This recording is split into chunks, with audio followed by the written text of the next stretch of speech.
First ನಾವು ಹೇಳ್ಕೊಡೋದೇ ನಿಮ್ಮಲ್ಲಿ leader ಯಾರು, ನಿಮ್ಮಲ್ಲಿ ಫಾಲೋವರ್ ಯಾರು ನೋಡ್ಕೊಳ್ಳಿ. ಯಾರನ್ನೂ ಫಾಲೋ ಮಾಡೋಕ್ಕೆ ಹೋಗಬೇಡಿ. ನಿಮ್ಮಲ್ಲೇ ನೀವು ನೋಡ್ಕೊಳ್ಳಿ. Quality of follower and quality of leader ಅಂತ ಹೇಳ್ಕೊಡ್ತೀವಿ. ಬರೀ ಫಾಲೋವರ್ ಅಂತ ತೊಗೊಂಡ್ರೆ ಏನು ಐಡಿಯಾ ಬರುತ್ತೆ?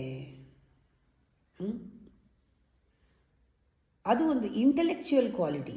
ಫಾಲೋವರ್ಶಿಪ್ಪು ಕೂಡ ಭಾಳ ಯೋಚನೆ ಮಾಡಿ ಇಂಟೆಲೆಕ್ಚುಯಲಿ ಎಷ್ಟು ಜನ ಅಡಾಲ್ಫ್ ಹಿಟ್ಲರ್ನ ಫಾಲೋ ಮಾಡಿದ್ರು.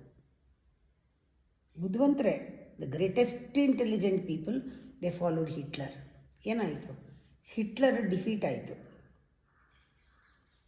ಅವನದೆಲ್ಲ ಎಕ್ಸ್ಪೋಸ್ ಆಯಿತು. ಕ್ವಾಲಿಟಿ, ಬ್ರುಟಾಲಿಟಿ, ಕೊಲೆ ಮಾಡೋದು, ವೈಲೆನ್ಸು ಎಲ್ಲ ಎಕ್ಸ್ಪೋಸ್ ಆಯಿತು.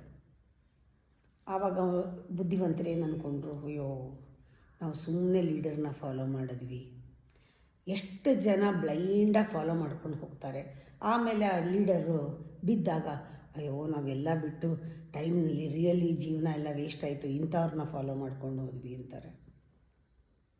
ಕೆಲವರು ಲೀಡರ್ಸ್ನ ಹುಡುಕ್ತಾ ಇರ್ತಾರೆ. ಇದನ್ನು ಬಿಡ್ತಾರೆ, ಈ ಲೀಡರ್ನ ಬಿಡ್ತಾರೆ, ಇನ್ನೊಬ್ಬರನ್ನ ಹಿಡ್ಕೊಳ್ತಾನೆ.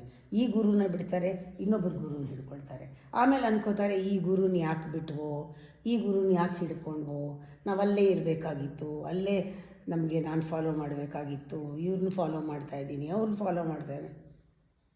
ಏನು ಫಾಲೋವರ್ ಅಂದರೆ, a follower is just finding ways to protect himself. ನಂಗಂಥ ಫಾಲೋವರ್ ಬೇಡ. ಯಾವಾಗಲೂ ಬೇರೆಯವ್ರ ಶೋಲ್ಡ್ರಿಗೆ ಇರೋದು, ಬೇರೆಯವ್ರ ಶೋಲ್ಡ್ರಿಗೆ ರೆಸ್ಪಾನ್ಸಿಬಿಲಿಟಿ ಹಾಕ್ತಾ ಇರೋದು, ಪಾಸಿಂಗ್ ದ ಬಕ್ ಮಾಡ್ತಾ ಇರೋದು, throw responsibility on to someone else shoulder.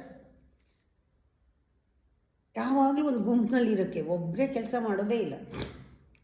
ತನ್ನ ಪಾಡಕ್ಕೆ ತಾನು ಬಂದು ತನ್ನ ಕೆಲಸ ತಾನು ಮಾಡ್ಕೊಂಡು ಹೋಗಲ್ಲ, ಗುಂಪು ಬೇಕು. The follower is simply trying to find a group where he can lose fear. ಭಯ ಒಬ್ಬರಿಗೆ ಮಾಡೋಕ್ಕೆ, ಗುಂಪು. ಯಾವಾಗಲೂ he seeking company, he cannot be alone. ಯಾರನ್ನೋ ನೋಡಿ ಹೆದರೋದು, ತನ್ನನ್ನು ತಾನು ಟ್ರಸ್ಟ್ ಮಾಡಲ್ಲ, ಇನ್ಸೆಕ್ಯೂರಿಟಿ. ಗುರುಗಳ ಹತ್ರ ಬರೋದು ಕೂಡ seeking shelter, seeking protection, hiding behind him. ಅದಕ್ಕೆ ಎಲ್ಲರಿಗೂ ಒಂದು ಫಾದರ್ ಬೇಕು, ಅಥವಾ ಗಾಡ್ ಮದರ್ ಬೇಕು, ಗಾಡ್ ಫಾದರ್ ಬೇಕು. ಯಾಕೆ ಬೇಕು? ನಿಮ್ಮಲ್ಲೇ ಎಲ್ಲ ಇರಬೇಕಾದ್ರೆ ಅದಕ್ಕೆ ನಾವು ನಮ್ಮಲ್ಲೇ ನೋಡ್ಕೋಬೇಕು. ಎಷ್ಟು ಫಾಲೋಯಿಂಗ್ ಇದೆ ನಮಗೆ, ನಮ್ಮೊಳಗೆ ನಾವು ಫಾಲೋವರ್ ಆಗಿರ್ತೀವಿ. ನಾವು ಫಾಲೋ ಮಾಡ್ತಾ ಇರೋದು ನಮ್ಮೊಳಗೆ ನಮ್ಮ ಅಹಂಕಾರನ ಫಾಲೋ ಮಾಡ್ತಿರ್ತೀವಿ. ಅದಕ್ಕೆ ಹೊರಗಡೆ ಬೇರೆಯವ್ರ ಅಹಂಕಾರನ ಫಾಲೋ ಮಾಡ್ತೀರಾ. ಒಳಗಡೆ ನಿಮ್ಮ ಸೆಲ್ಫ್ನ ನೀವು ಫಾಲೋ ಮಾಡಿ. That is you become a leader outside.